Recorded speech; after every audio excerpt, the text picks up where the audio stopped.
Hai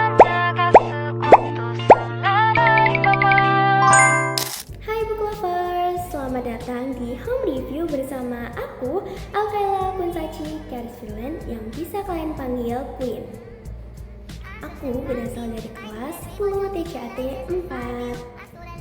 Nah, kali ini aku akan mengulas sebuah novel ataupun buku yang sangat menarik perhatian. Apalagi dari covernya. Kalian lihat sendiri kan, cover dari novel ataupun buku ini sendiri sudah bisa menggambarkan isi cerita yang akan ada di novel ini. Novel ini berjudul Lovarsa. Sebelum aku akan mengulas dari isi novel tersebut, aku mau kenalin penulisnya dulu nih, yaitu Kak Rovena. Nama Rovena diambil dari singkatan pena nama asli Kak Rovena itu sendiri. Nah, kecuali untuk Abby Liebi, yaitu username di seluruh media sosial yang Kak Rovena punya, yang katanya memiliki makna yang cukup mendalam. Abby sendiri yaitu panggilan sehari-hari Kak Rovena. Sementara itu untuk Liebi katanya adalah bahasa Jermannya cinta. Jadi Kak Rovena menganggap nih bahwa seluruh media sosial yang Kak Rovena punya dengan nama Abby Liebi menggambarkan kecintaannya terhadap dirinya sendiri. Katanya sih, I love myself. Kalau kata anak-anak zaman sekarang yaitu love yourself. Mungkin sebelum lanjut, aku mau kenalin nih tokoh-tokoh yang ada di dalam novel ataupun buku Lovarsa ini. Nah, yang pertama, selaku karakter utama, ya teman-teman, ada Najmi Desra, yaitu gadis berusia 23 tahun. Lalu yang kedua ada Aditya Lovarsa, yaitu lelaki berusia 25 mau ke 26 tahun. Lalu yang ketiga ada Kakak Desra, yaitu selaku papi dari Najmi Desra. Lalu yang keempat adalah Gandhi Desra, yaitu selaku kakak dari Najmi Desra. Nah, tokoh-tokoh ataupun karakter yang aku sebutin tadi itu adalah karakter-karakter yang akan sering muncul di dalam cerita ini. Seperti itu.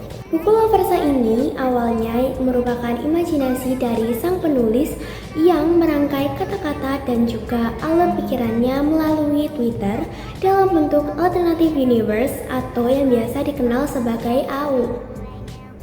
Hingga akhirnya cerita dari Lovarsa ini dikenal oleh berbagai orang, apalagi pecinta dari AU itu sendiri. Nah, kabar baiknya yang didapat oleh Kak Rovena, ternyata karyanya yaitu Lovarsa dilamar oleh berbagai penerbit untuk diluncurkan dalam bentuk fiksi seperti novel yang saya pegang ini. Nah, akhirnya Kak Rovena memilih Cloudsbook dengan perjanjian kontrak selama 5 tahun. Novel ini menggambarkan penemuan jati diri yang dapat kita ambil maknanya dari sang tokoh utama yaitu Najmi Desra yang awalnya kebingungan, ketakutan, dan akhirnya ia menemukan keberanian untuk menggapai dirinya sendiri dan menemukan sosok sang cinta sejati. Minta dicerukan sebenarnya kan bagian dari rencana kehidupan masa depan Najmi. Namun, ternyata sang papi malah mengiyakan permintaan sang anak gadisnya tersebut. Dan akhirnya, gadis itu yang berusia 23 tahun harus berakhir memilih satu di antara 3 kandidat pilihan papinya yang menurut papinya itu sudah sesuai dengan kriteria.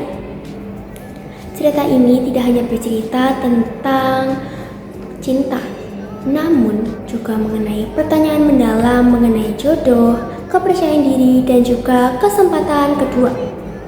Nasib Najmi Desra harus lanjut di tempat kerja. Saat pengumuman penempatan lokasi program training, ia ditempatkan di salah satu firma hukum terkenal, yaitu Khairul Baharlau Firm Association, yang turut menampilkan namanya. Khairul Baharlau Firm Association merupakan kantor di mana kandidatnya turut bekerja, yaitu Aditya Lovarsa, yaitu lelaki yang berhasil menggapai atau mengambil semua esensi yang Najmi punya. Lo ikhlas enggak sih dijodohin sama gue? Lagi-lagi serangan ketidakpercayaan diri menerjang mental Najmi. Lalu, dengan seluruh rasa dan percaya yang dimiliki oleh Aditya, maka pemuda itu mengatakan, "Saya ikhlas dijodohkan dengan kamu. Dan untuk perihal mencintaimu, saya hanya butuh waktu 3 hari. Hari kemarin, hari ini, dan hari esok." Nah, apa sih hal menarik yang bikin aku mau mengulas novel Lovarsa ini? Nah, sebenarnya seperti yang aku bicarain pada awal, kan aku bilang nih bahwa novel ini adaptasi dari alternative universe atau yang biasa disebut AU. Nah, dulu aku tuh suka banget guys baca AU. Nah, saat itu pada suatu hari nih ya, aku nih bosen kan, aduh kira-kira ngapain ya? Oh, aku baca AU aja deh. Nah, pas aku baca AU itu, nah nemu nih aku salah satu cerita yaitu Lovarsa. Penasaran kan ya aku? Dari covernya aja nih udah kayak, duh kayaknya ceritanya menarik ya. Akhirnya aku bacalah. Aku baca cerita itu sekitar 3 harian nih pada saat itu ya. Dan saat aku baca, ternyata kayak wow, ternyata bagus banget. Nah, habis itu aku dapat kabar nih bahwa ternyata novel ini telah diterbitkan menjadi buku fiksi ataupun buku yang bisa kita genggam. Nah, karena aku tadi udah ngomongin tentang hal yang menarik kenapa nih aku mau baca. Nah, sekarang kita ngomongin kelebihannya yuk. Nah, kelebihan yang ada di dalam buku ini, yaitu buku ini ditulis dengan alur yang ringan namun juga mengalir. Seluruh dialog yang ada di dalam cerita ini akan memikat para pembaca sehingga menimbulkan dinamika yang baik antara cerita dan juga pembaca melalui Najmi Desra dan juga Aditya Lovarsa.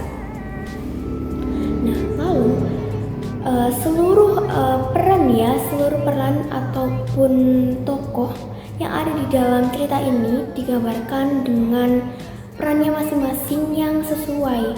Jadi pembaca ini juga seneng nih. Contohnya nih ya, saya ambil yaitu peran utama Najmi Desra. Ia kan selaku peran utama ya, jadi saya ambil Najmi Desra. Jadi ia digambarkan sebagai wanita yang kuat, tangguh, namun juga rapuh. Nah, dari sini kan udah cocok banget nih dari Najmi Desra sendiri. Nah, kemudian Aditya di sini digambarkan sebagai sosok orang yang memiliki pesona yang penuh dengan kepercayaan diri, dengan kepintarannya. Nah, lalu ternyata ia juga memiliki sisi yang lembut dan juga positif. Jadi setiap karakter yang ada di cerita ini digambarkan dengan karakter yang ceria dan tidak monoton. Jadi tidak hanya karakter seneng semua, baik-baik semua, ataupun jahat semua. Jadi setiap karakter tuh mempunyai mungkin karakternya sendiri-sendiri. Jadi berbeda gitu dari setiap karakter ke karakter yang lainnya, seperti itu. Lovarsa ini itu adalah buku ataupun novel yang cocok banget bagi pemuda-pemudi Gen Z ya, atau remaja zaman sekarang. Karena di novel ini tidak hanya membahas tentang percintaan, namun juga memberikan makna yang mendalam tentang artinya percintaan, perjodohan, kepercayaan diri, juga ilmu-ilmu dalam hukum. Nah, seperti covernya tadi kan ada kayak hukum-hukumnya gitu ya. Nah, pas banget. Jadi di novel ini pun kita juga akan belajar tentang hukum. Meskipun nggak semua, cuma akan menambah pengetahuan kita tentang hukum. Mungkin segitu aja review saya hari ini ya. Terima kasih sudah menonton home review bersama aku, yaitu Queen. Sampai jumpa di home review berikutnya jika ada kesempatan ya teman-teman. Oke, segitu dulu. Dadah semuanya. Bye.